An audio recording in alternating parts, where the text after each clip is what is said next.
Oscar Bevis, IFL TV, proudly sponsored by Valas here in Camden today for the public workout as we start the fight week for Lawrence Okoli and Siciliac. I'm joined by Ricky Hatton. How are you, Ricky?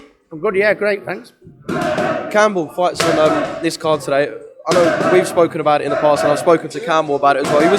He was in kind of a bit of a tough position, perhaps got some criticism, some undeserved, of course. Just from your perspective, letting us know where Campbell is now going into this fight week. Oh, he's in the form and spirit of his life. He had obviously a bad performance, which everyone has, and unfortunately, this era we're in, he got slated on social media, which was very, very hard to see as a parent and for him to come down to. But no, I said, listen, son, you're going to have bad performances. You're only a novice. You know, you're going to have a little bit of an off night. You know, you're going to be a few speed bumps along the way. But I said, I don't take no notice. I went, you know, if I'm not happy, or Eddie Hearn's not happy, or his trainer Matthew's not happy, I'd be more worried about that, not somebody who's tapping on the keyboard. So, but you know, he come through that, and in Bilbao put in his best performance, slowed it down. You know, was a lot more cautious, looking for his attacks. So, I think to come back from the stick he got on social media to come and perform like he did in his last fight, I think that's a good. I thought it'd take him a couple of fights to get back on track, but it wasn't. He did it straight away in his next one, so I expect to see more of the same again. As horrible as it was, like you said, as a parent, and as tough it would have been for him to read all of that stuff on social media, how much would you say he would have learned? Obviously, he learned a lot more in the ring, and that's the most important thing. But just kind of even seeing them people give him that stick and whatnot, do you think he would have learned perhaps mentally from that whole experience? Yeah, he's better for it. Like you say, he's boxed on big shows, on big occasions, which is very hard for him. He's had to endure massive stick on social media, which, you know, he'll be better for that as well. But even before his iffy performance, I still thought he was a little bit 200 mile an hour. You know what I mean? He needs to slow it down a little bit, and that's what he did in his next fight. He slowed it down, searched for the targets a little bit more, and when he saw how much more success he got with not working half as hard, I think that's the way forward. Now I don't think we go back to them bullet a gate, 100 mile an hour, throwing punches like a chicken with no head, as they say, type thing. I think. And I think he'll be better for there's nothing, you know, he's boxed in front of a big crowd, which was hard. He's had a bit of stick off social media, which was hard, you know what I mean? So, you're not better. Shut up, you're not. I'll be with you in a minute, you dick. Sorry about that.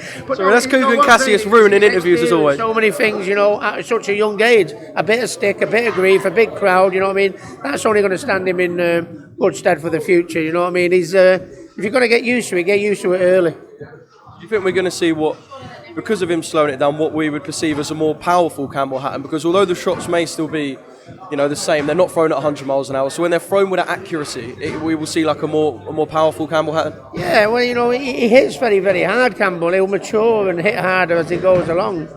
But, you know, he was throwing that many and throwing them that quick. He couldn't have been thinking about where they were going or where they were landing or where they were placing them. And that was mine and Matthew's thought behind it. And he just slowed it down, you know, started thinking about his attacks a little bit more. And the damage he did last time to the fight, how he found the target, I think that's, if he starts doing it again, he'll get a fucking telling off, I tell you. Just finally, obviously, it'd be good for Campbell to get out kind of at the start of the year. We'll expect him to fight a lot this year. Obviously, fingers crossed he stays injury-free. Have you got sort of a plan, or can you not plan too far in advance with someone at Campbell State? I think he's got a good team behind him. You know, obviously with Eddie, with Eddie and and Matthew and myself, and I just think regular fights, different style of opponents. You know what I mean? Different type of styles. I think keep him at the same level, and I think when you've been in boxing as long as like I have, and most certainly Eddie has, when the time is to move him on up in levels, and I don't think that's just quite there yet. Just needs baby steps, but ultimately it's not where you start, it's where you finish, and with the right progress, hopefully we'll get there in the end.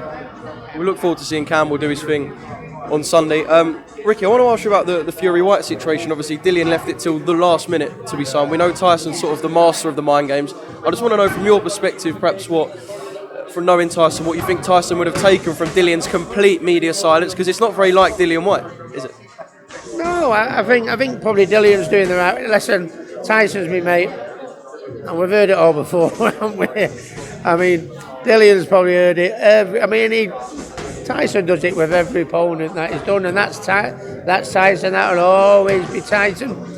Come nearer the fight, though, I don't know whether bit by bit he'll get under Dillian's skin, and come just on the eve of the fight, he might snap or lose it. But no, I think you've got to expect him with Tyson. Anything, southpaw or orthodox, he'll come and have a fight. He'll jab and move. He'll switch it. He'll rope a dope.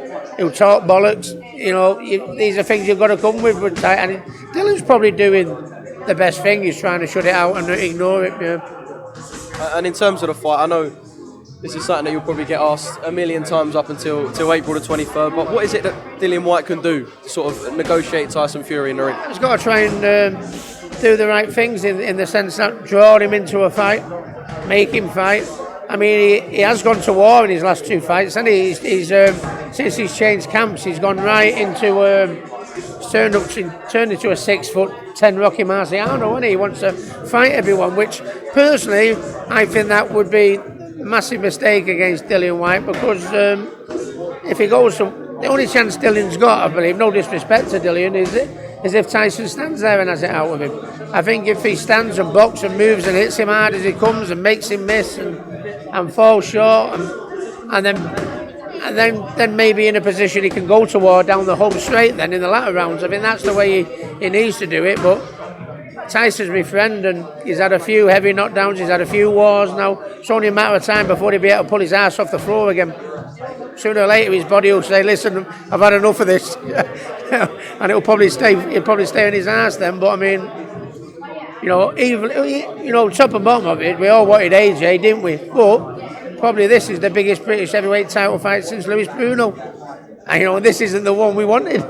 So that can only be good for British boxing. Just sort of to clarify, you think it's a fight that Tyson can lose himself rather than Dillian beat Tyson? Yeah, I mean, Tyson can make it as hard or as easy as he wants to, depending on how he sets his stall out from that first belt. Ricky, just finally a quick review on Brook, Amir Khan last Saturday, obviously at Manchester Arena, a place that you know very well. I just want your take from being in the arena, what it was like last Saturday. I think that's the first time I've seen the Manchester Arena full for a while, to be honest with you. I mean, no disrespect, Ant Crawler's been there and Scott Quigg and a few people, and there's been the curtain pulled round a little bit and that, but that's the first time I've seen it buzzing atmosphere-wise for some time, to be honest, and it was good. And Kel put on a great performance, and be nice to see two legends of our game, British legends, hang them up now and retire with coming off a great event.